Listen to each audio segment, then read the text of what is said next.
Alright. Gabagool. Okay, stage 1 is done.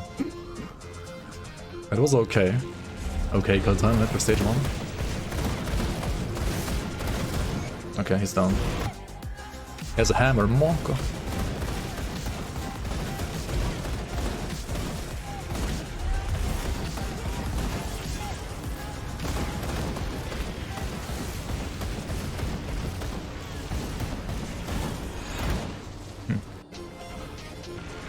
Alright. Gabagool. Okay, stage 1 is done. It was okay.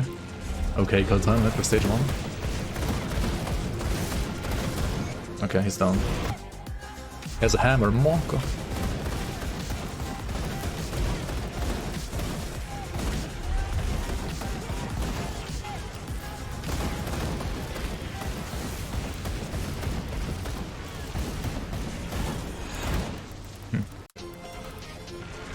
Alright. Gabagool. Okay, stage 1 is done. It was okay. Okay, good time for stage 1. Okay, he's down. He has a hammer, Monka.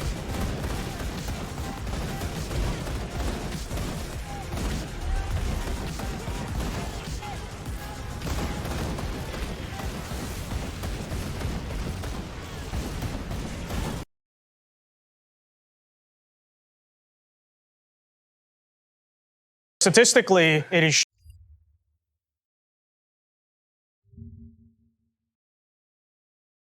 Train your damn hip flexors. Training your hip flexors can help with a ton of things. I see way too many people stretching and not training them. If you're going to train your hip flexors, be sure to do this first. Renowned back expert Dr. Stuart McGill teaches that proximal stability unleashes distal athleticism and mobility. Here's what this means. Let's take the iliacus hip flexor muscle for example. When this muscle contracts, it has the ability to flex the hip by raising the thigh, but it also has the ability to bend the pelvis forward into an anterior pelvic tilt, increasing load on the lumbar spine. Here's the deal, however. If you brace your core to create adequate trunk stiffness before you move your legs, something interesting happens. When you brace your core first, you allow 100% of the contraction of the iliacus to be put towards flexing the hip and not bending the pelvis forward. So if you're ever doing an exercise like this, just be sure to start by bracing your core and then lifting your leg.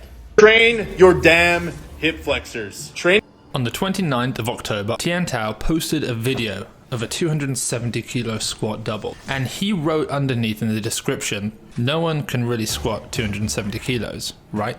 But that kind of seems like a bit of a challenge. Can anyone else really do this? A few days later, on the 4th of November, Carlos Nassar posted a video. It was also 270 kilos for a back squat double. It looked as most squats from Carlos Nassar do. It was heavy, but he wrote, "Good morning," almost as though to say, I'm Carlos Nassar and I've entered the chat. Good morning. Here's my example of 270 kilos for a double. Then Antonino Pizzolato ended the chat. And he posted a video, a 270 kilo back squat double. And his, I think, maybe looked the best. And he wrote in his, it doesn't matter how much you have to suffer, it matters where you want to go. On the 29th of October, Tian Tao. Do you think men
挽回坂島横島八方塞がり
開坂島横島八方塞が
この目に強く刻むがよい。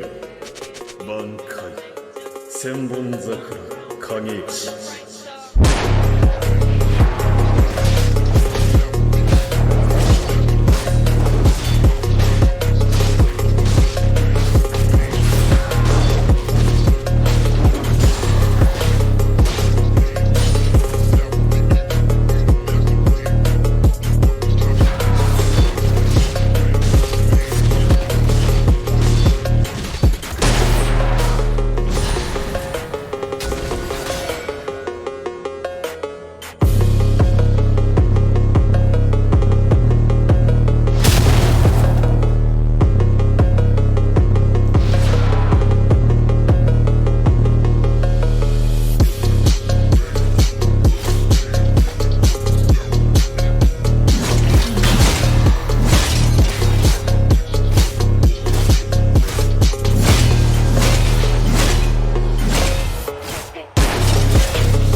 入っちまったよ。勝つぜ。よかろう。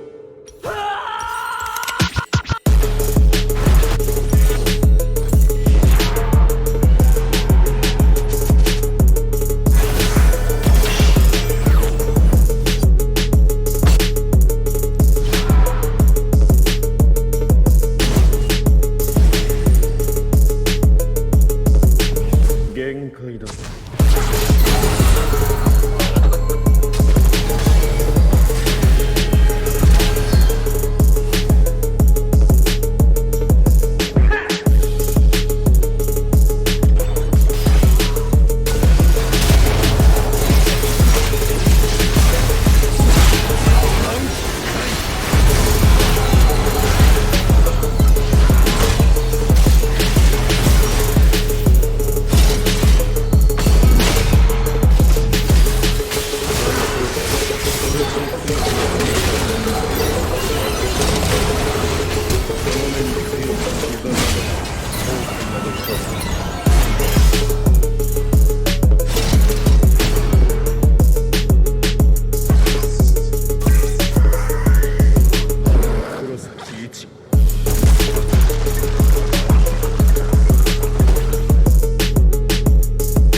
楽しみましょう。最後背が出ただきと私を喜ばせた人々、これにておしまい。挽回水無月。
死ぬまで遊び明かそうじゃないの。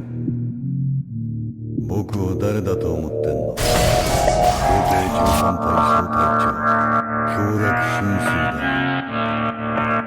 メンツじゃ世界は守れない。ふん、は、それ影を見たかい。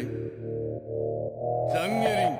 だるまさんが転んだあげだ。勝ちに胸骨絡まず神事。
I'm gonna start this video off.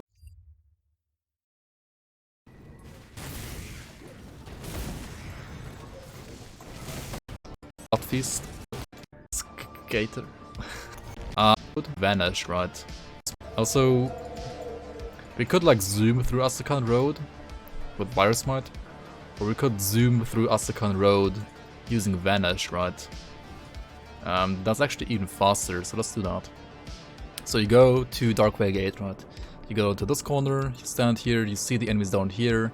You have to have like a Vanish / Blitz ability, then you open the map, and you vanish on this guy, and then you click on this portal, and then this happens.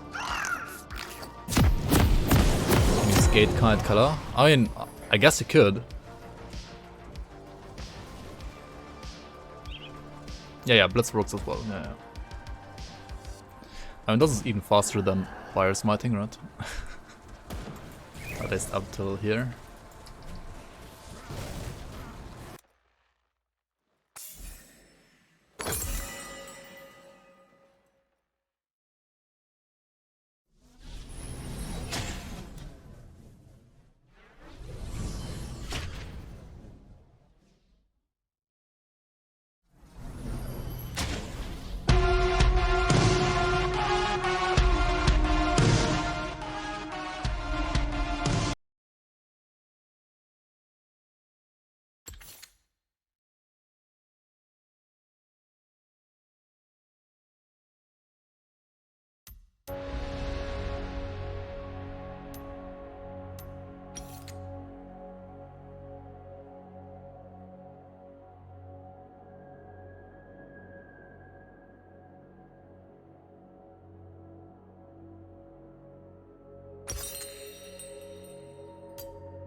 For that feeling to not feel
Welcome to the Huberman Lab podcast, where we discuss science and science-based tools for everyday life. I'm Andrew Huberman, and I'm a professor of neurobiology and ophthalmology at Stanford School of Medicine. Today, we're talking all about fasting. And anytime we're talking about fasting, we are also talking about eating, because we all need to eat sooner or later.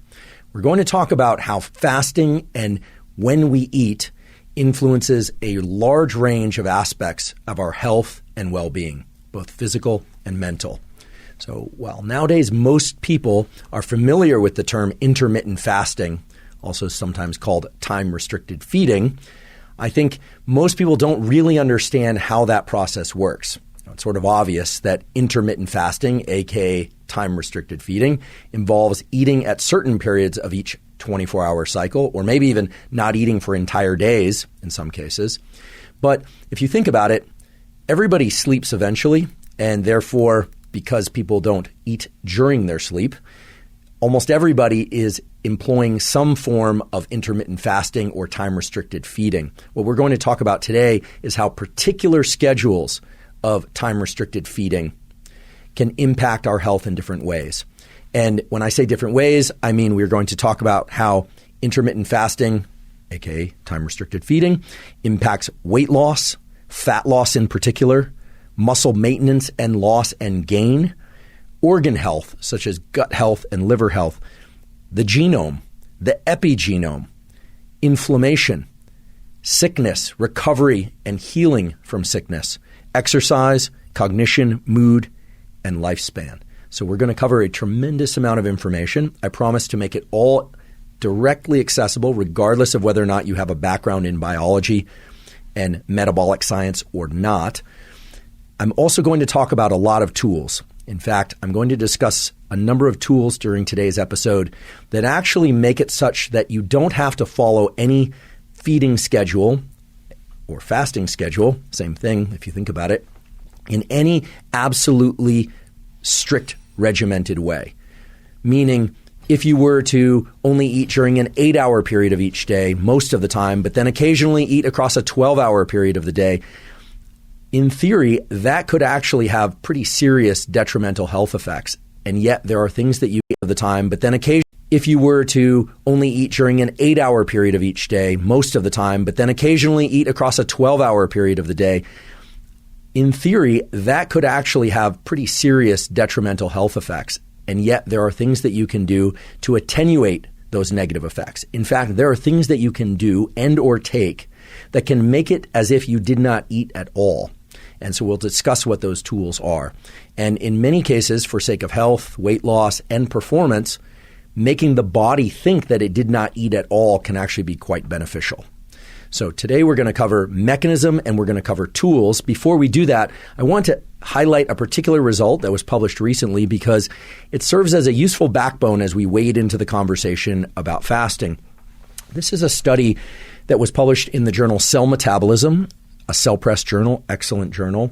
And the title of the paper is Fasting Blood Glucose as a Predictor of Mortality, Lost in Translation. And I'll explain what the lost in translation part means in a moment.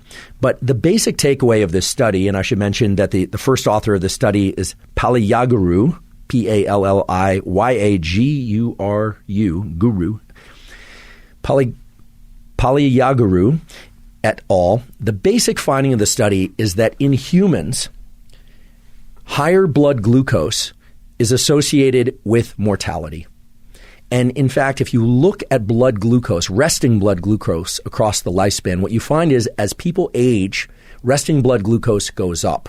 Now, this is very interesting because for a long time, it was thought that metabolism actually goes down as we age. And to some extent, that's true, but the reductions in metabolism are not nearly as robust as we once thought that they were across the lifespan. However, unless there's something done to mitigate the increase in blood glucose associated with aging, almost everybody experiences a gradual but regular increase in resting blood glucose that predicts mortality.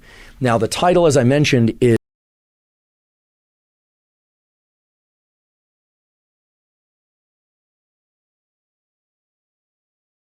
is fasting blood glucose as a predictor of mortality lost in translation. And the reason that they included lost in translation in the title is that what I just told you, that increases in resting blood glucose predict mortality or are correlated with mortality, is true for human beings and for non-human primates, monkeys.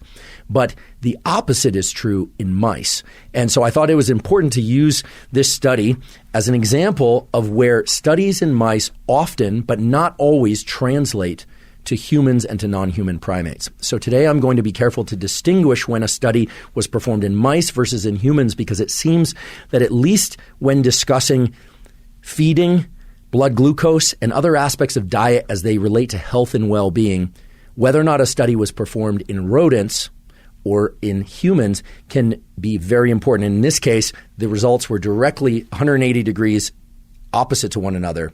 In other words, in mice, resting blood glucose went down and it was associated with mortality. So lower blood glucose associated with mortality, whereas in humans, higher resting blood glucose was associated with mortality. And obviously, what we're mostly interested in is health and well-being of ourselves, of humans. I'm sure there are some people out there that are intensely concerned about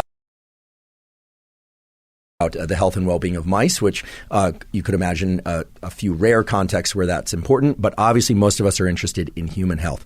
So I'll be sure to emphasize when studies were performed in humans versus in mice. Before we begin, I'd like to emphasize that this podcast is separate from my teaching and research roles at Stanford. It is, however, part of my desire and effort to bring zero cost to consumer information about science and science-related tools to the general public. In keeping with that theme, I'd like to thank the sponsors of today's podcast. Our first sponsor is Roka. Roka makes eyeglasses and sunglasses that are of the absolute highest quality. I've spent a lifetime working on the visual system and how we see. And Roka, which is a company developed by two All-American swimmers from Stanford, has developed eyeglasses and sunglasses that take into account the science of vision, and they've produced an absolutely terrific product.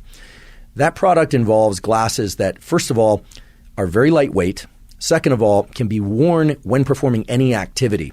They really are performance eyeglasses and sunglasses. So whether or not you're sweating or running around, whether or not you're working, whether or not you're hiking, cycling, etc., you can wear them for essentially any activity. The nice thing is they also have a great aesthetic. So unlike a lot of other performance sunglasses and eyeglasses out there that can make people look more or less like cyborgs, Roka eyeglasses and sunglasses look great whether or not you're wearing them to dinner, $100 off your mattress, and 2 free pillows. I'd like to point you toward a valuable resource that's also zero cost and is available now online. This is an event that was recorded. The event was held by Logitech, and I was fortunate enough to partake in this event. And the entire event was centered around how to be a more effective learner and teacher using the modern principles of neuroplasticity. So at the link in the caption for this episode, you can go to what was called the Rethink Education event. And there I gave a seminar of about 20 or 30 minutes describing the modern neuroscience of neuroplasticity, the nervous system's ability to change in response to experience. I focused mainly on human studies and how different structures and different things and tools that one can implement in the classroom and outside of the classroom can lead to faster and more pervasive, longer-lasting learning of motor skills, music skills, mathematical skills, language skills, etc., all based on quality peer-reviewed research. So if you'd like to check that out, you can head to that link. You'll also see an example of some of those tools in action in a music classroom of a phenomenal music teacher, Ben Eady, who's a teacher out in Pasadena, who has applied these tools, at least to my knowledge, for the first time ever. Of course, all the tools that are there are listed out in what I call a plasticity super protocol. And all those tools can be applied to learning and teaching in any format that you like. So check it out. It's in the caption to this week's episode, and it will remain there. It's up on YouTube, and I hope you enjoy it. Okay, so let's talk about feeding, fasting, health, and performance. And I want to just establish a few foundational terms so that we're all on the same page. First of all, rather than talk about fasting or time-restricted feeding, I'm largely going to talk about time-restricted feeding. But please understand that time-restricted feeding is just one side of the coin that is a two-sided coin that includes fasting on the one hand, not eating, and time-restricted feeding on the other hand. I may occasionally say fasting, but because fasting and eating establish different biological conditions in the body, time-restricted feeding is the term that I will use to describe the overall plan of restricting one's eating window, as it's called, to a particular phase of each 24-hour day, or in some cases, to particular days within the week, because as you'll soon learn, there are aspects of time-restricted feeding, aka fasting, that involve eating every other day, or eating one way for 5 days and then fasting for 2 days, and so forth. So I'll be very precise about what I mean and why I mean it, but for the time being, I'm going to refer to time-restricted feeding as a way to put an umbrella over this conversation.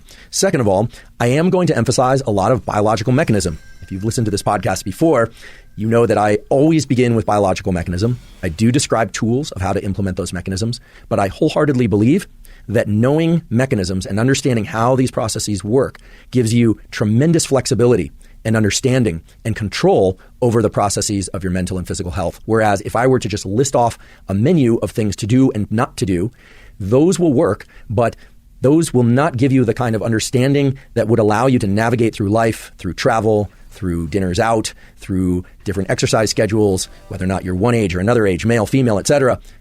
I'm giving you mechanisms so that you can gain more control over the systems in your brain and body.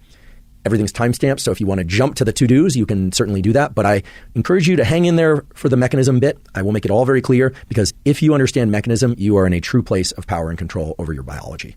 If ever there was a topic that is controversial, especially on the internet, it is that of diet and nutrition.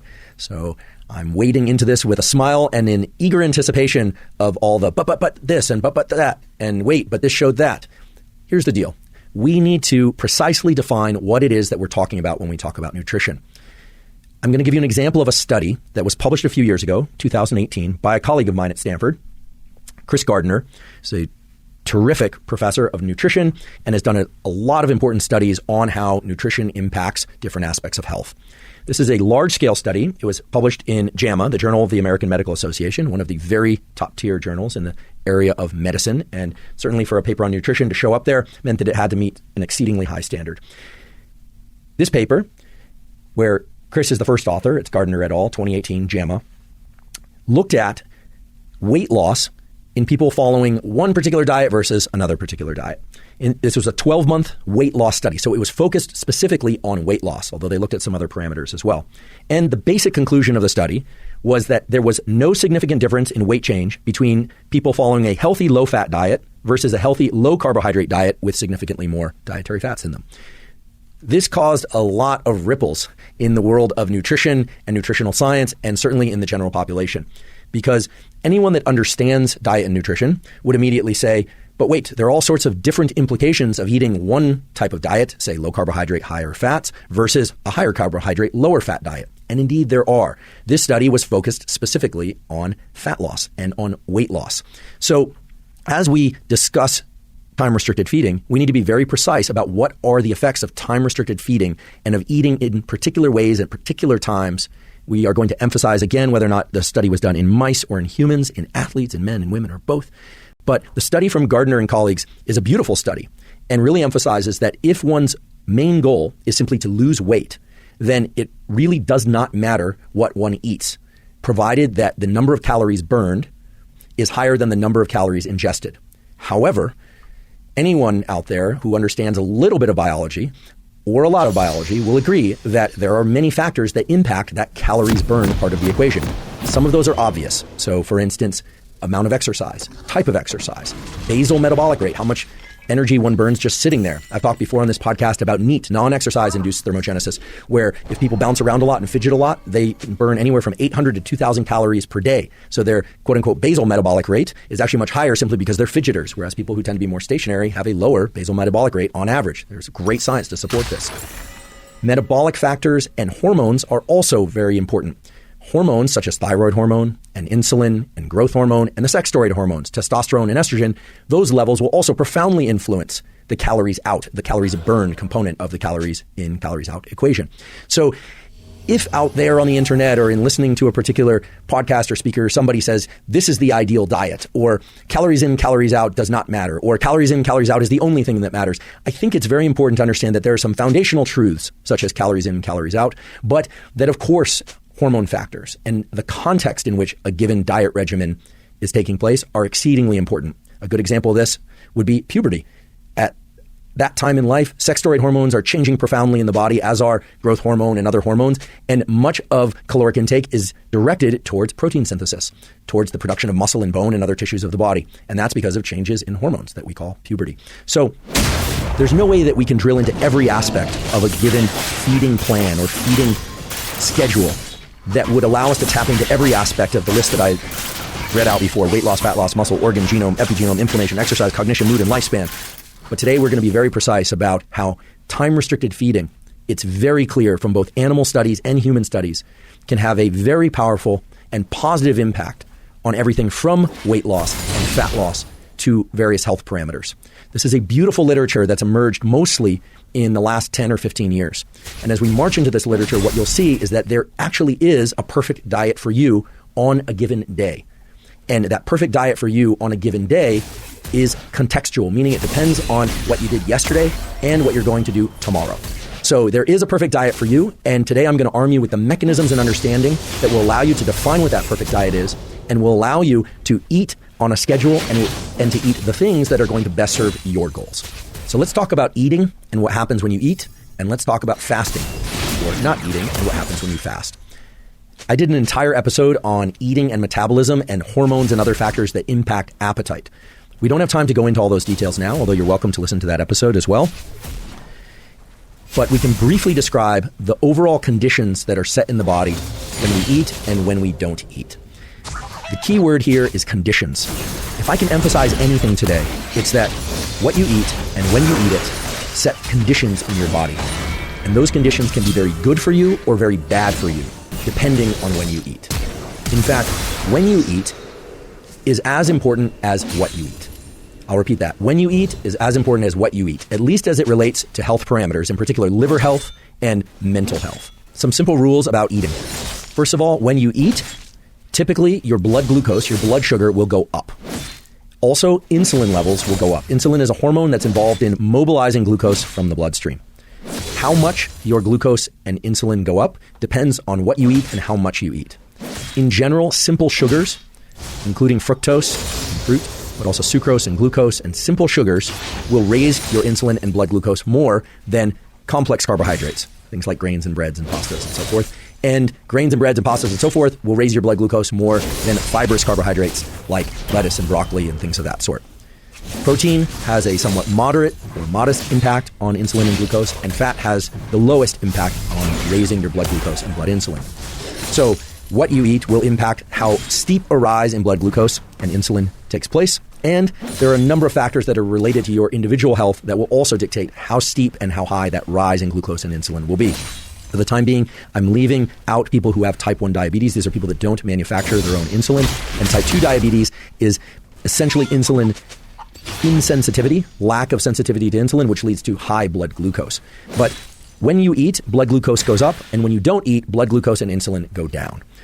The longer it's been since your last meal, the lower, typically, your blood glucose and insulin will be, and the higher things like GLP-1, glucagon-like peptide 1, glucagon being a hormone that's also secreted when you are in a fasted state or a low blood glucose state. It's involved in mobilizing various energy sources from the body, including fat through what we call lipolysis, also using carbohydrates, and potentially even using muscle as a source of energy.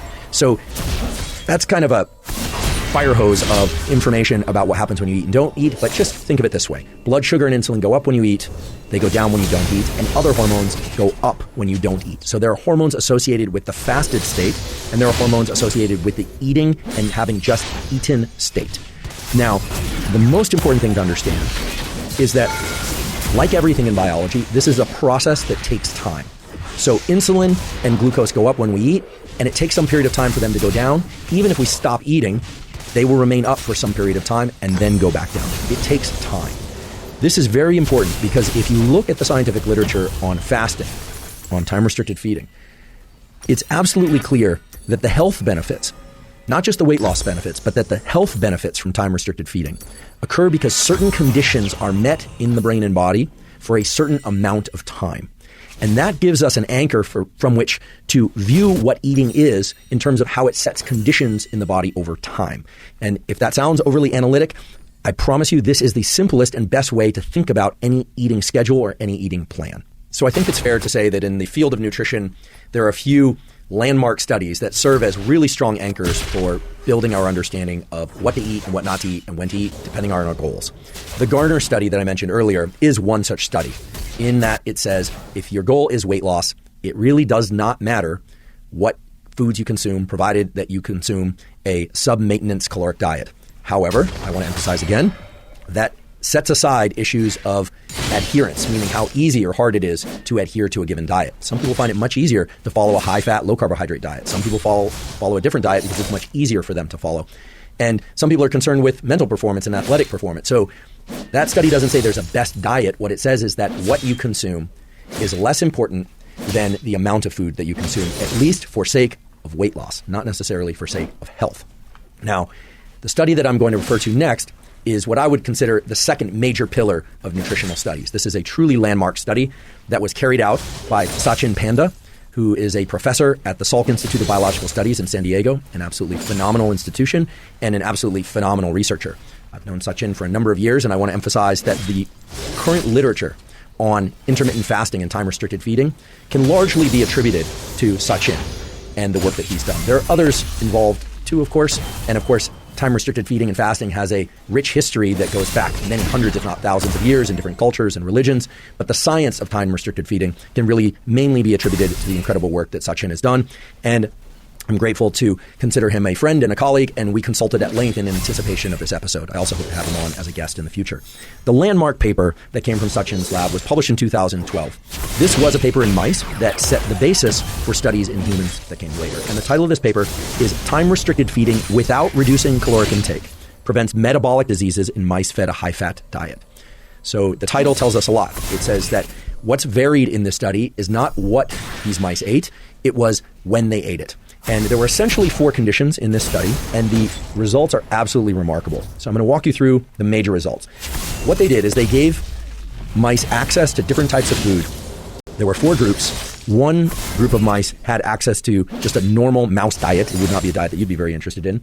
I confess I've actually tasted mouse chow. If you work with mice at all, you just have to do it at least once. It doesn't taste very good. It tastes like a very bland graham cracker cookie, and I confess that I only had the tiniest little bit. But mice like that stuff. And if you allow them to eat that stuff, what's called ad libitum, whenever they want, you just keep it in their food 24 hours a day, they will eat sometimes, and then they won't eat at other times.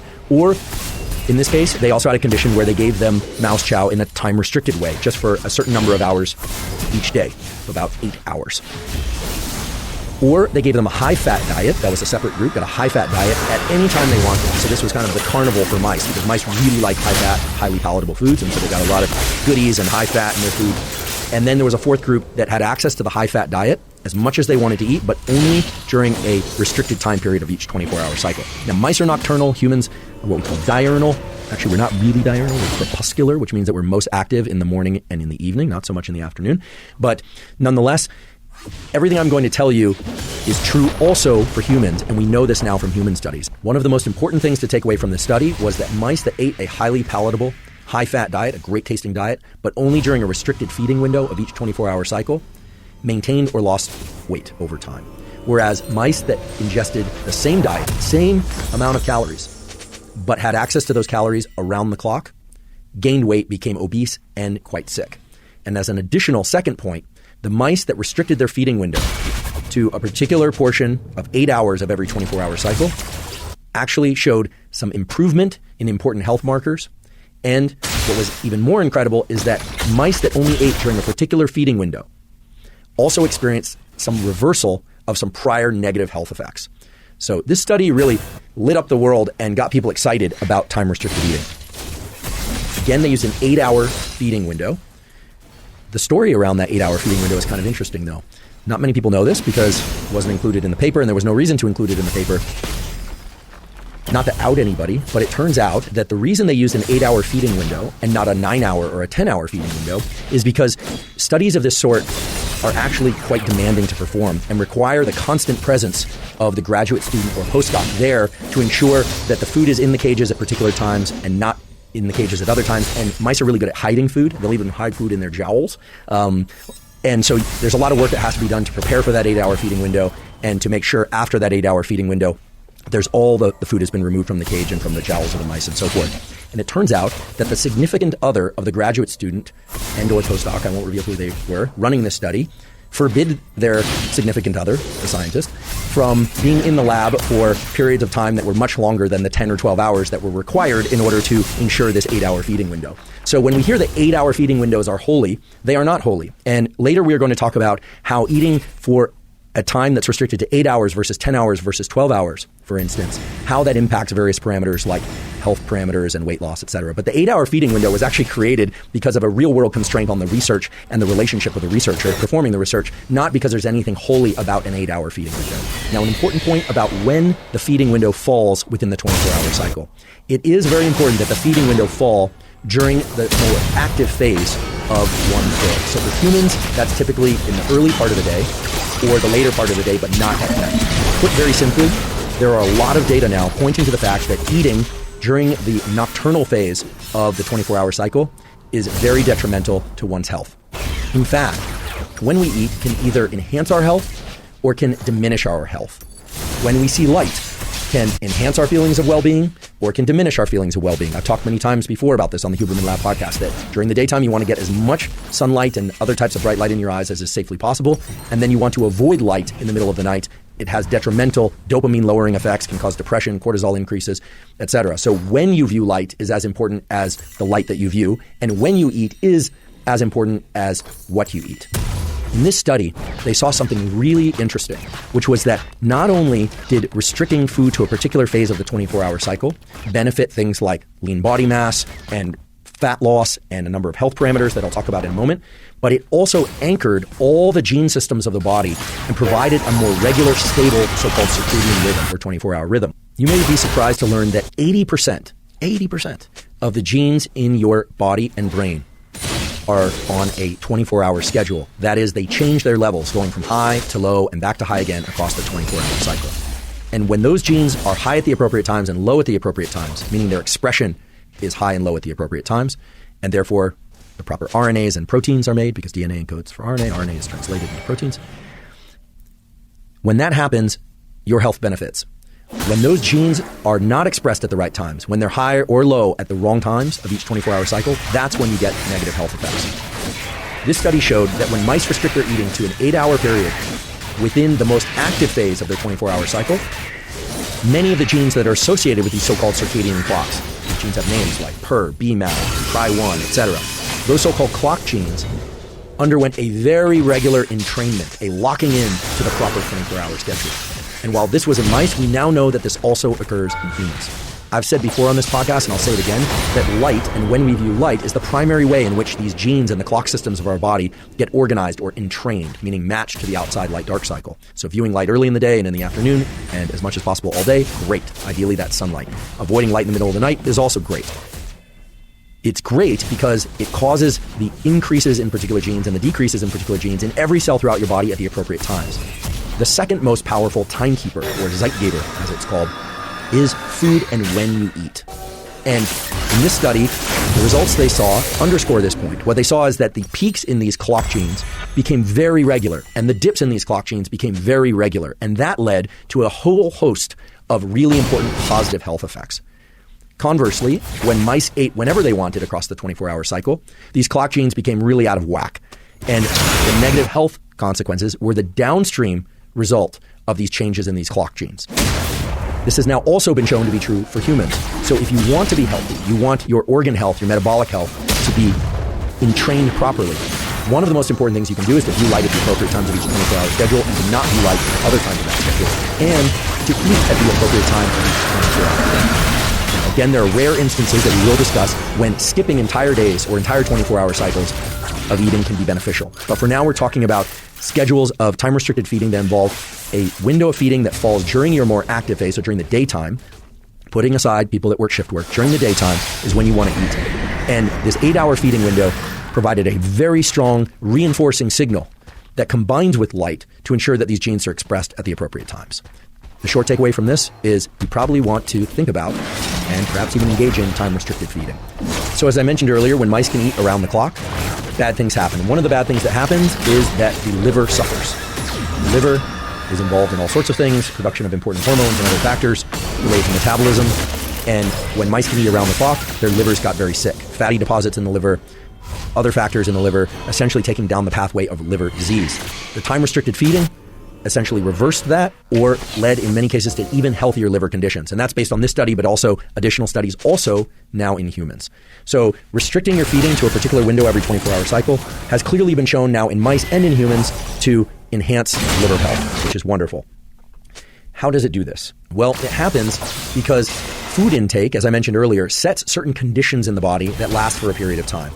Anytime we eat, whether or not we are a mouse or a human, there's a period of time that's required for so-called digestion, but also gastric emptying and other processes related to breaking down that food and utilizing it. And that is an active process. It requires energy. And that process of breaking down food involves certain cellular functions that if they're ongoing throughout the 24-hour cycle or even extended too far across the 24-hour cycle, meaning you're eating across a 14 or a 16-hour, an 18-hour window, that causes serious problems. And this has now been established because of the fact that it increases the expression of different proteins and genes in the body, such as TNF-alpha, IL-6, IL-1. What are all those things? They are pro-inflammatory markers. So the reason that the liver gets sick when you're eating too often is because inflammatory markers are increased.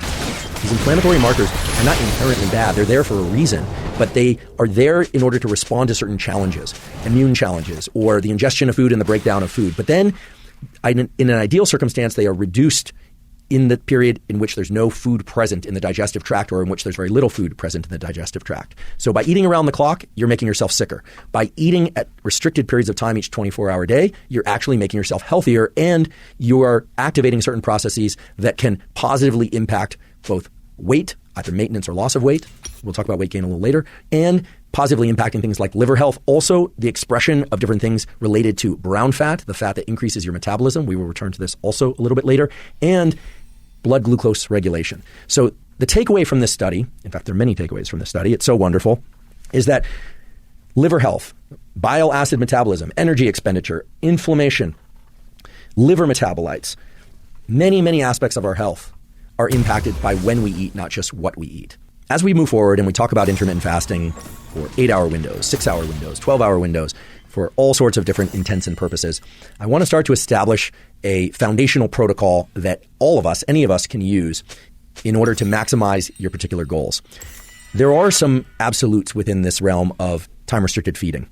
Here are a couple of absolutes that you would want to consider. First of all, it pays off in the metabolic sense and in the health sense and in the weight maintenance or loss sense to not ingest any food in the first hour after waking, and potentially for longer. So I want to repeat that. One of the key pillars of intermittent fasting is that for the first hour after you wake up and potentially for longer to not ingest any food. Okay?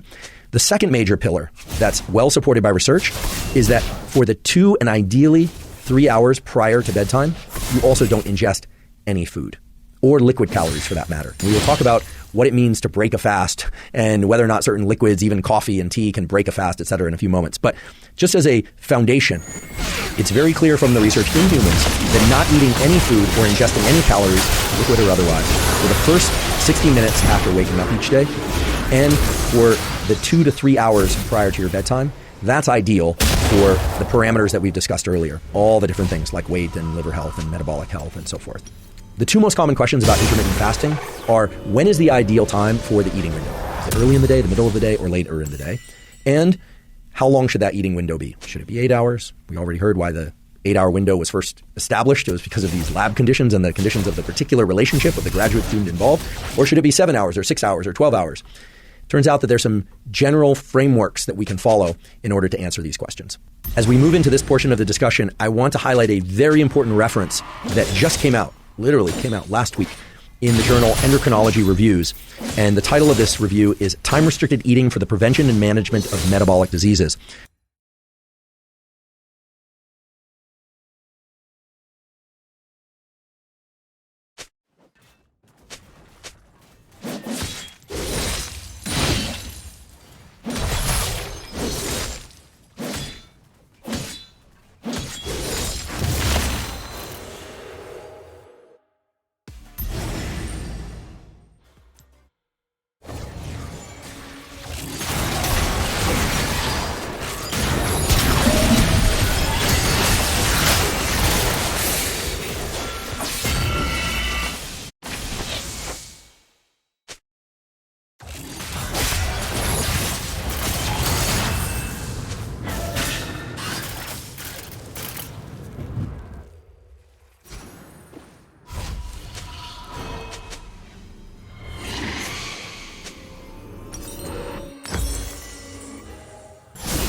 although the data in this paper go well beyond metabolic diseases. This is a paper from Sachin Panda's lab. It's a very lengthy review with an enormous table that's beautifully organized that scripts out all the studies done in humans, well over 100 studies, looking at time-restricted feeding in athletes, men, women, children, diabetes, no diabetes, etc., with detailed references and description of the outcomes.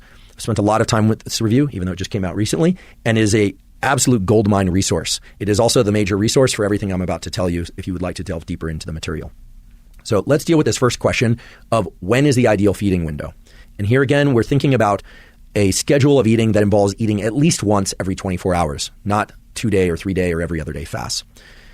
So it turns out that the answer to the question, when is it best to eat, is actually best answered by thinking about the other side of the coin, which is when is it best to fast? So because we are fasting during sleep, it's very clear that it's best to extend the sleep-related fast either into the morning or to start it in the evening. Now, this might seem kind of obvious, but it's actually not so obvious. You could place that feeding window early in the day, middle of the day, or late in the day. Let's think about what happens when we sleep. When we sleep, our body undergoes a number of different processes in the brain and body in order to recover the cells and tissues. Many of you have probably heard of autophagy, which is essentially a cleaning up, a gobbling up of dead cells and cells that are injured or sick. And this is a natural process that occurs, and it occurs mainly during sleep, although not only during sleep. Fasting of any kind does tend to enhance autophagy. It is not the only way to create autophagic conditions. Autophagic conditions can be created simply by following a subcaloric diet, and there are other things that one can do in order to trigger autophagy. But fasting does trigger autophagy. So when we're asleep, the bad cells are getting gobbled up and eaten, and the good cells also are undergoing certain repair mechanisms mainly related to, or at least governed by, those circadian genes that we talked about earlier, those clock genes. So you're already fasting when you're asleep, and how deep you are into that fast depends on how long it was since your last meal. So if you fast early in the day, and you've been asleep for 5, 6, 7, 8 hours, I would hope somewhere between 6 and 8 hours for most people is going to be beneficial. When you wake up, I mentioned earlier that you don't want to eat for at least the first 60 minutes after waking.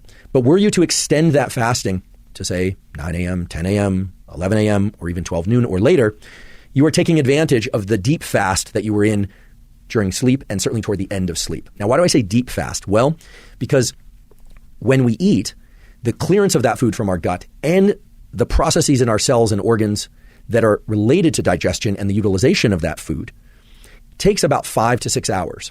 So if you eat a meal and that meal lasts 10 minutes, 20 minutes, or 30 minutes, or even an hour, and then you stop eating, you've stopped eating, but you are not fasting at that point.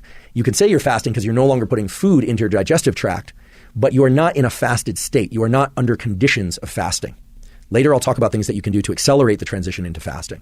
So one thing is certain, that you want your eating window to be tacked or attached to your sleep-based fasting in a way that makes it easier for you to get into the fasted state for a period of time. So we can view that point from the perspective of best, better, and worst, okay? So if you are like most people and you sleep at night, you're waking up somewhere around 6:30, 7 a.m., or maybe even 8 a.m., let's say you were to push your fasting window out such that you started eating at noon, and then you stopped eating at 6 p.m. Well, then you're not eating from 6 p.m. until, let's say, your bedtime is 10 p.m., but from 6 p.m. to 10 p.m., your body is not yet in a fasted state because you just ate. However, you're starting to taper into a fasted state before sleep, and then all through sleep and until the next morning and late morning, you are actually in a fasted state. Now, most people find it very hard to only eat in the middle of the day. So while that's best, it's ideal for sake of the fasting-related improvements in health, it is not ideal, and it's not very applicable to most work and family and social situations. Most people eat breakfast with others and or eat dinner with others. Some people eat lunch with others, but in general, it's hard to restrict your feeding window to just the absolute middle of the day. But from a purely health perspective, in a very objective way, that would be the ideal situation. Let's imagine a different pattern of eating where the feeding window starts in the afternoon, starts around 2 or even 3 p.m. Some people don't have much trouble, or they can train themselves to get their feeding window out to 2 or 3 p.m., and then they will eat until 10 or 11 p.m., right? If you do the math, you realize that feeding window is still pretty short. It still constitutes what we would call intermittent fasting or time-restricted feeding. But assuming that they go to bed around 11 p.m. or midnight, they are not actually fasted in sleep, because for the first 6 hours or so of sleep, maybe 5, but probably more like 6 hours of sleep, they're still digesting the food that they consumed late in the night. It does appear beneficial to grab a hold of that sleep-related fast, meaning you don't want your feeding window to be too close to bedtime. And that's why we came up with this kind of foundational pillar that I discussed with Sachin earlier, which is at least no eating for the first hour after waking, but also no eating within 2 to 3 hours prior to bed. And because we all need to sleep, and sleep is exceedingly important for our health of all kinds, you want to prioritize sleep, but because we also have to eat, then you start to think about this and maybe it's not so good to push that feeding window too late in the day, because when you go to sleep, you're not actually capitalizing on the sleep-related fasting. Now, it's not just the case that it's easiest to fast while in sleep, although that's true, because when we're asleep, typically we're not hungry or looking for food or foraging for food or wanting food or trying to resist food. We're just sleeping. There is something special about the fasting that occurs during sleep because it's associated with a number of processes that relate to the so-called lymphatic system, the movement of lymph-like fluids and other fluids through the brain, a kind of sweeping out, garbage disposal, if you will, a clearing out of the metabolic debris and some of the autophagy that's associated with bad processes in the brain. So we could do a whole episode on this, but essentially during sleep, and in particular during fasted states of sleep, we are undergoing a number of automatic cellular processes that clear out debris from our brain, enhance cognition, or at least offset dementia. This is now well established, as well as a number of the same processes occurring in the organs of our body. So what we're starting to see here is that there are a number of constraints on when you can eat. Now, I would be remiss if I didn't acknowledge the social constraints and the real life constraints. Some of us, because we want to eat with our family, and because our family or our significant others eat around 8 or 9 p.m. and that's the only time we're together, you have to eat late in the day. And that's certainly not a sin. I'm not saying that's good or bad. Here we're trying to establish, if you recall, best, better, and worst. So from both a practical and a health perspective and a purely objective view of how intermittent fasting works and can benefit us, starting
a 10-hour feeding window, that you should probably select an 8-hour feeding window, because there's always a little bit of a taper on either side of that eating window. Very few people are extremely strict about these eating windows. It's just hard to do in the context of life events and social gatherings and family and so forth.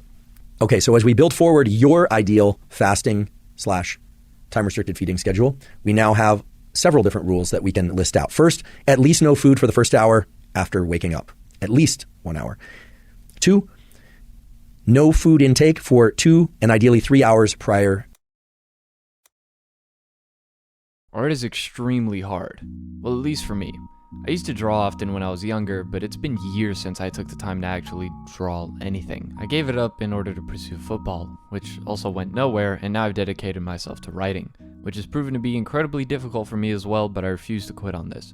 The ability to translate the images in one's mind onto paper is an ability I don't really have. So guess what I did for the last 2-3 weeks? I took a professional art course. Correction, I took 2 art courses which went over the fundamentals of stylized character art and drawing and coloring anime-style characters, which went over the fundamentals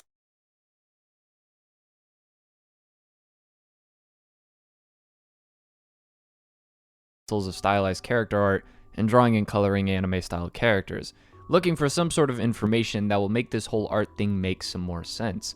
Interestingly enough, some manga even go into the art process, the most popular of which being Blue Period, dealing with growth as an artist, talent, and other things, and then there's Bakuman, which actually gets into the process of making a manga.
trust and use of you in life for your own gain.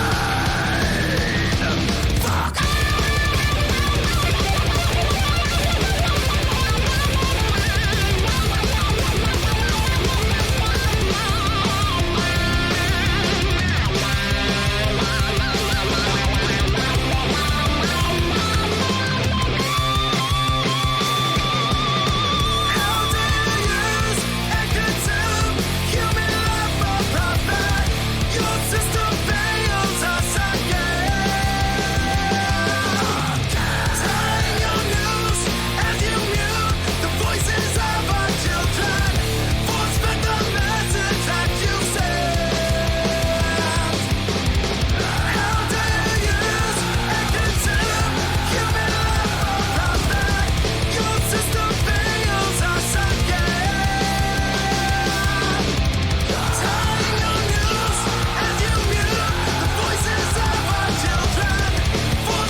To your bedtime. 3, if you want to select an 8-hour feeding window, then you should probably focus on a 6 or 7 hour feeding window, because in reality, your feeding window is going to be longer. Reality meaning real life constraints. And if you'd like to be on a 10-hour feeding window, you should probably select an 8 or a 9-hour feeding window, because the way it plays out is that people almost always eat outside of their eating window somewhat. The other nice thing about selecting a slightly shorter eating window than is comfortable for you is that it takes into account that as you take your last bite or your last sip of calories, there's this time or taper before which you are actually in a fasted state. And because you're eating different things on different days, presumably, some foods leave your gut more quickly, some things spike your insulin and your glucose more than others. Sometimes you eat more fat, sometimes less fat. This allows you to fall well within the margins of the benefits of time-restricted feeding that have been demonstrated in humans, which generally involve an 8-hour window or so. So I think this 8-hour window or 6-hour window is a good thing to shoot for most people. Some people, and we will discuss the exceptions, but some people truly are exceptions to this. They just require more food. And along those lines, I just now briefly want to touch on some of the studies that have looked at using a very short feeding window of about 4 hours. Nowadays, a number of people are doing the so-called 1 meal per day, or are restricting their feeding window to just 4 hours or 6 hours. And that turns out to be an interesting strategy. And the data around it actually are a little bit surprising. One surprising thing to leap out of this massive literature review on time-restricted feeding in humans is that relatively short feeding windows of, say, 4 to 6 hours do produce a number of positive health effects, things like increased insulin sensitivity, which we know is good. Remember, type 2 diabetes is a reduction in insulin sensitivity.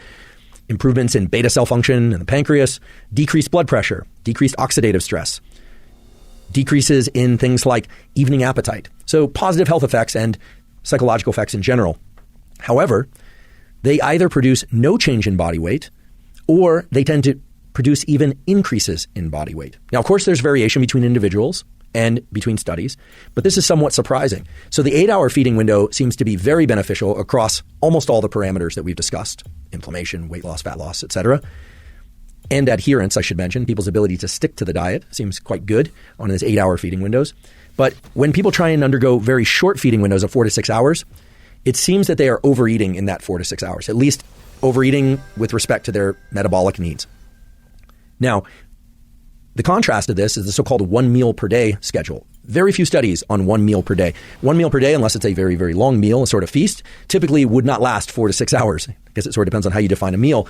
But when you look at the very few, I should emphasize again, very few studies on 1 meal per day, people typically maintain or lose weight on the 1 meal per day schedule. So what we can say is that the 7 to 9 hour feeding window produces all of the major health benefits of time-restricted feeding, as well as being pretty straightforward for most people to adhere to on a regular basis. And on a regular basis turns out to be very important. I'll get back to that point in a moment. Whereas the 4 to 6 hour eating window doesn't seem to serve people as well as, say, a 7 or 8 hour eating window, simply because people are overeating during that eating window. And the 1 meal per day, while perhaps ideal for certain people's schedules, may actually cause people to undereat. And in some cases, that might be what people want. They actually want to undereat. But when we start thinking about performance in work and in sport, And when we start considering hormone health and hormone production, fertility, that's when we can really start to look at the 7 to 9 hour feeding window versus the 4 to 6 hour feeding window versus the 1 meal per day type feeding window with some different objectivity. We can start to look at it through a different lens, because it turns out that when you place the feeding window and how long that feeding window is actually will impact a number of other things, in particular hormones that can be very important for a number of things related to sex and reproduction, can be related to performance at work, performance in athleticism, and there are excellent studies on this. So let's explore those now. So let's talk about some conditions where having the feeding window early in the day would actually be very beneficial. There was a study that was published recently in Cell Reports, again, Cell Press Journal, excellent journal, peer-reviewed, very stringent, from Aoyama et al. So this is Aoyama et al. This was published just recently, July 2021, that looked at the distribution of protein intake in different meals delivered either early in the day or later in the day. And I'm summarizing here quite a lot, but I should mention that this study was performed in both mice and humans, same paper, mice and humans, and involved hypertrophy training, essentially increasing the weight bearing of given limbs to try and induce hypertrophy, which is the growth of muscle tissue. It does appear that muscle tissue is better able to undergo hypertrophy by virtue of the fact that there's better or enhanced protein synthesis early in the day because of the expression of one of these particular clock genes called BMAL, B-M-A-L. BMAL regulates a number of different protein synthesis pathways within muscle cells, such that eating protein early in the day supports muscle tissue maintenance and or growth. And in the study, they also looked at the effect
of light. He walks amongst us with open eyes. The deep villain, he's now aware. World of unjust, he feels despair.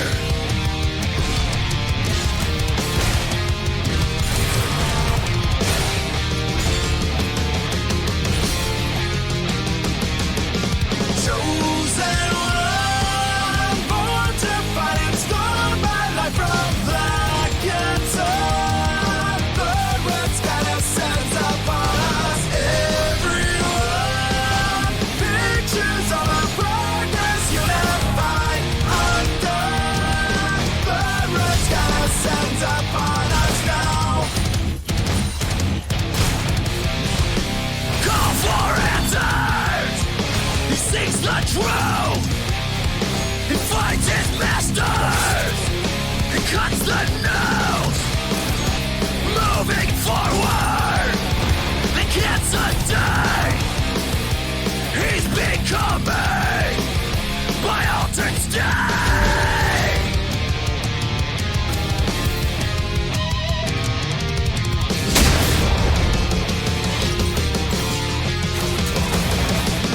Chosen one, born to fight and scorned by life from black and sun. Blood red sky descends upon us. Everyone, pictures of the progress unified undone. Blood red sky descends upon us now.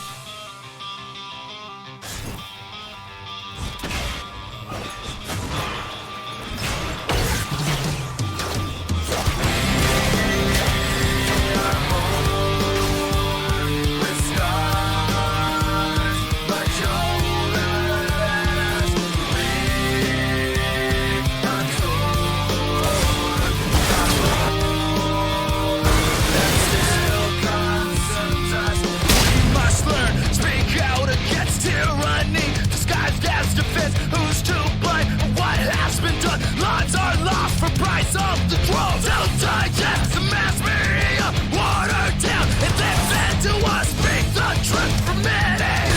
Must fight now.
Sky